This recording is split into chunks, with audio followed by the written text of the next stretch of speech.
Életek, történetek Ferencvárosból 25 percben. Heti portré. In today's weekly portrait, you can see the first part of the interview, which was held with Gulli Briem, the drummer of the worldwide known band Mezzoforte and composer of the songs of Earth Affair. Gulli Briem is an international musician who currently lives in Budapest, Ferencváros. I guess my childhood in Reykjavik was pretty normal. We had some adventures because we lived. Reykjavik is on the coastline, it's just by the sea. So we could actually play down by the coastline and a lot of adventures there, fishing and doing crazy things. It's very strong in the memory, the climate, the snow and the wind and how we had to adjust to those situations and learn to live with it. Sometimes there would be so much snow that we couldn't get out of the house, you see. So we had to stay in, for a few days. It was pretty regular childhood, I would say, until I became 11 years old. And then I started to become interested in music. In the kitchen? In the kitchen? Well, I started to play on pots and pans when I was 5 years old. I would say that I was very hypnotized by the idea of someone playing drums. And I saw someone in the family who was actually a drummer play at a Christmas show for kids.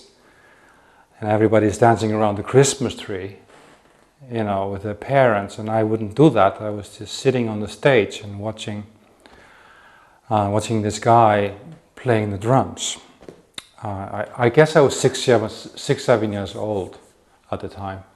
So was it that time when you decided that you would choose drums instead of playing guitar or the piano, because you were also trying with those instruments? We decided to form a band, and some other guy wanted to play the drums. So there was only really guitar left for me to choose. So I chose the guitar, and I was playing guitar and singing in my first band. Then the drummer got sick, and I sat down behind the drums, and I could play a simple beat. There was no real turning back. Music just takes over your life, your soul, your DNA, your social life. So there was really nothing else than to play music. When I was 16 years old, I made the firm decision on that this is what I wanted to do with my life. When I was 18, I started really my musical education. I studied classical music. That also became a part of my life, playing classical percussion pieces and orchestras and stuff like that. And you founded Mezzoforte at that time when you were still studying. Yeah. In a music store in Reykjavik. Well, we found each other in a music store. I was 15, the other guys were 16 or 17. And we wanted to play more than just pop music. We were starting to listen to music that was more challenging to play. Bands like Deep Purple and Led Zeppelin and Gentle Giant was one of them. Billy Cobham, Return to Forever. A lot of really great bands. I can't really explain it, but the group of 4 people just really clicked together. I think we are very different personalities, and because of that we could be together, and it was not just playing together, but it was very deep friendship, and that's how we started to experiment and learn about music, learn about how to play music, and gradually this grew into something bigger. Once you said in an interview that Mezzoforte is a very democratic band. What do you mean with that? Perhaps Mezzoforte really hasn't got any leadership as such. There's always just these four people, and so it's a very democratic group of people, and everybody has something to say about what's being done. But obviously, we have different roles in the group, and we have different voices and different opinions, and we don't always agree on things. But when we work together really well, we really lock in together. We were pushed into the international scene. We had no plans to go international because we were quite happy with just playing music and having a great time. So then your first worldwide hit, The Garden Party, was it a result of a good cooperation, of a very democratic band?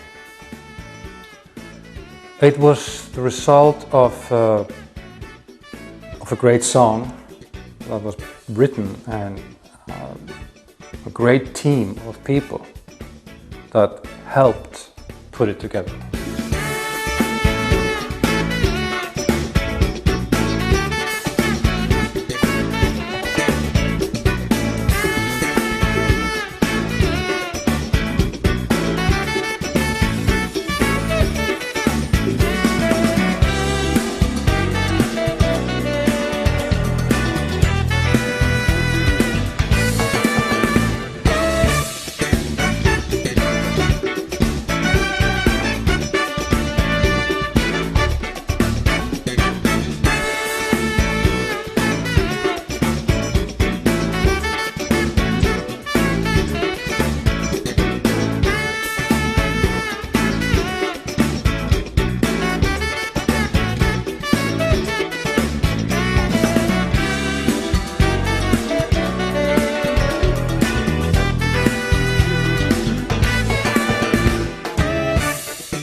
And with all those elements put together, all these strong elements, and being at the right time in London, where this kind of music was very popular, it was a perfect moment for this music to come out. Maybe not a perfect moment for us, because we were not ready. Why do you say that you were not ready? Because you were too young? Yeah, I think in many ways we were too young to deal with it, to deal with all of a sudden being thrown onto the international scene and have to deliver new music, new albums, and be like pop stars, which was what was on the table, really. And we were not ready for that, in my mind, but we had to do it. Was it very stressful, this period? It was not stressful.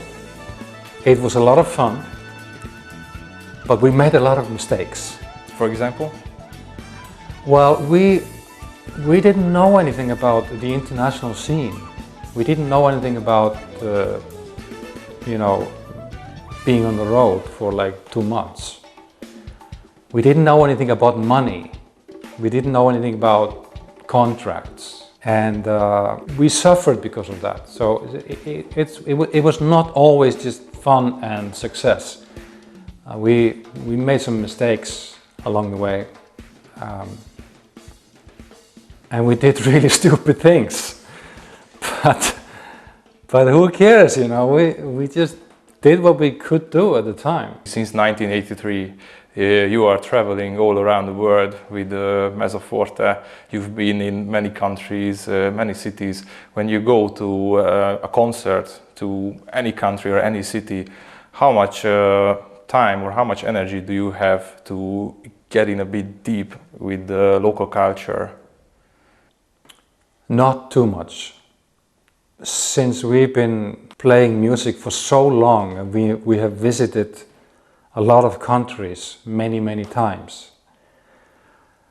I would say that we've started to learn and understand many different cultures and people, and we have made many friends. And I think now in the later years, well, I'm not a big fan of hanging in the hotel.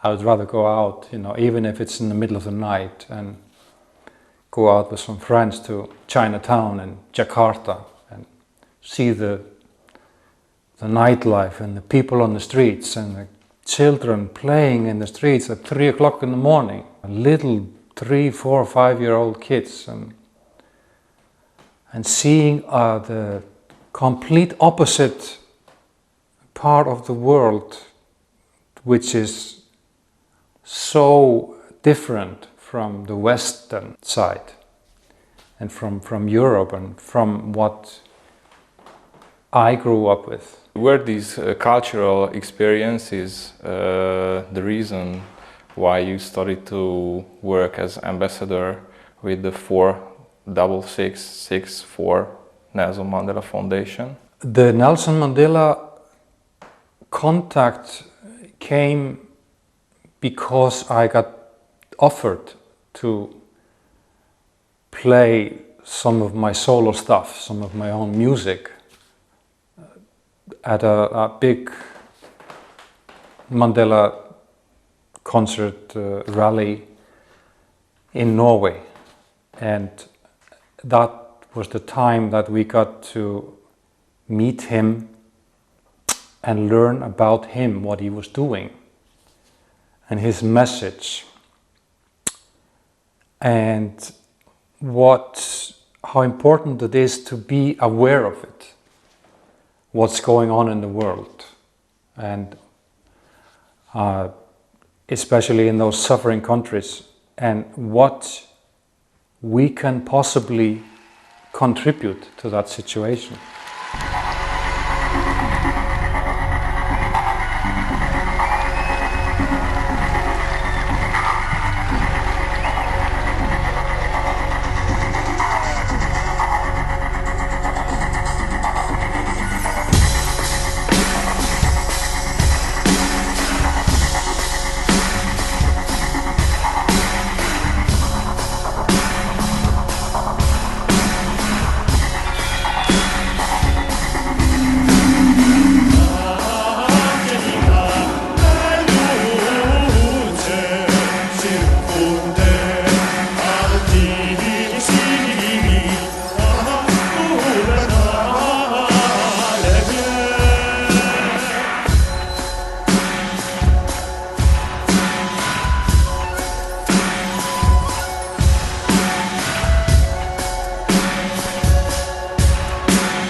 Mezzoforte was playing in South Africa, and I took few extra days in Johannesburg where I got to visit the foundation and meet some of the people that were there.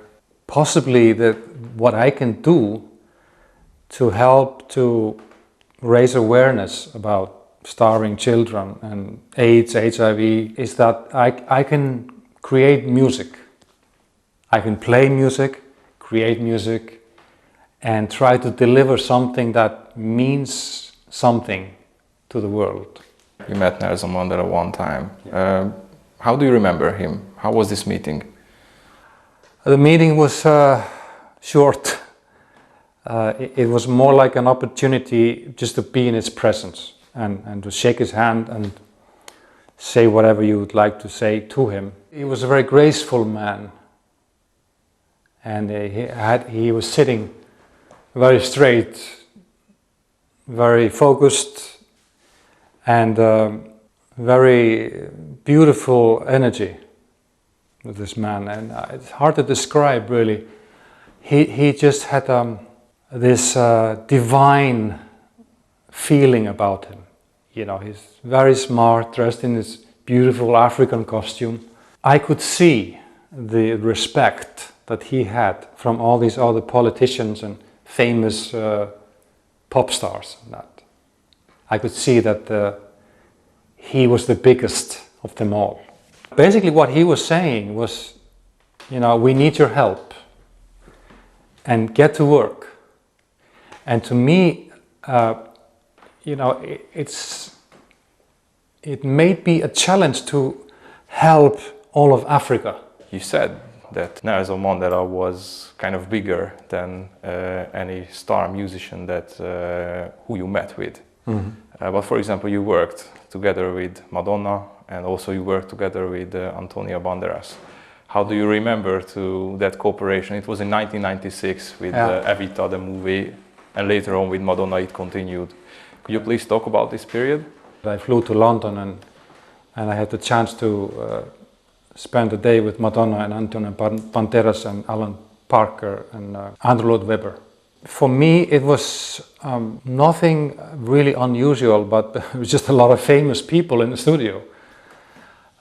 Because I always loved to be in a recording environment. It was a great experience, but it was stressful in many ways because a lot of big egos in that room. Madonna was cool. She's easygoing. She's very smart, very smart dress, smart hair, and super focused.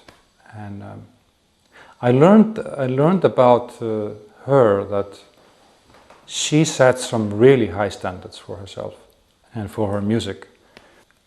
And then, while she apparently liked what I was doing, and so she asked me, or manager asked me to play a TV show later on, which was another crazy thing. It's bizarre to see like teenagers, you know, crying in front of the stage, you know, hysterical, you know, like the Beatles.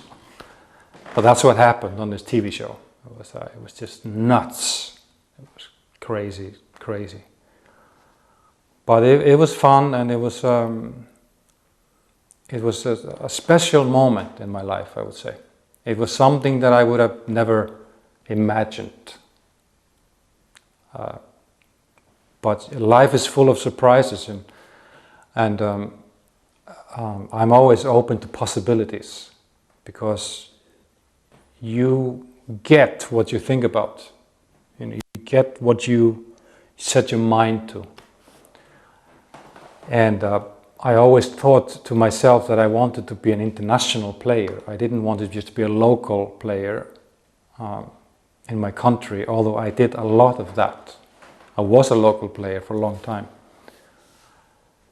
But I've always enjoyed the international experiences and playing with some international people and different types of music. And now I'm playing with a great Hungarian band.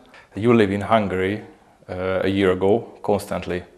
Why did you choose Budapest to live? Well, my wife is Hungarian, and we met on an airplane 7-8 years ago.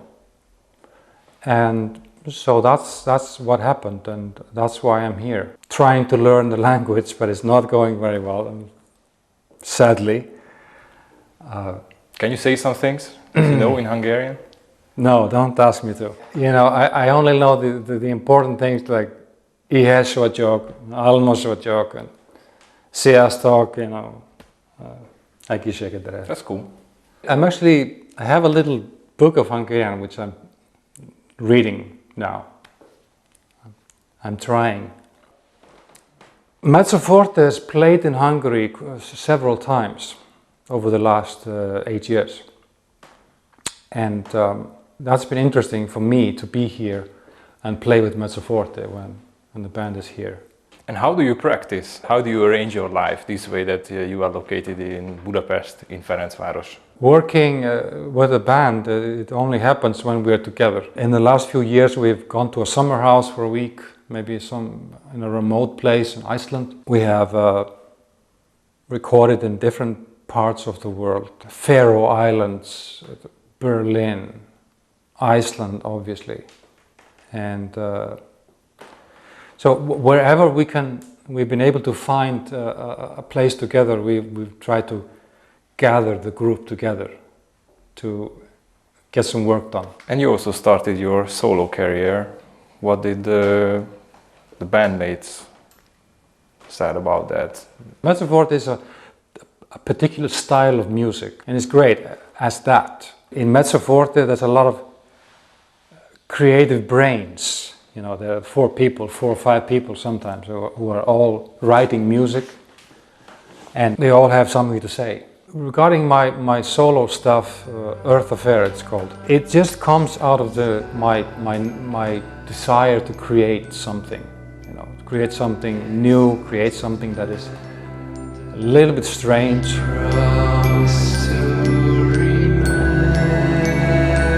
Personally, I've been very drawn to the idea of creating something that is unusual, and it's maybe more personal for me in some ways. And so I have this need to create something.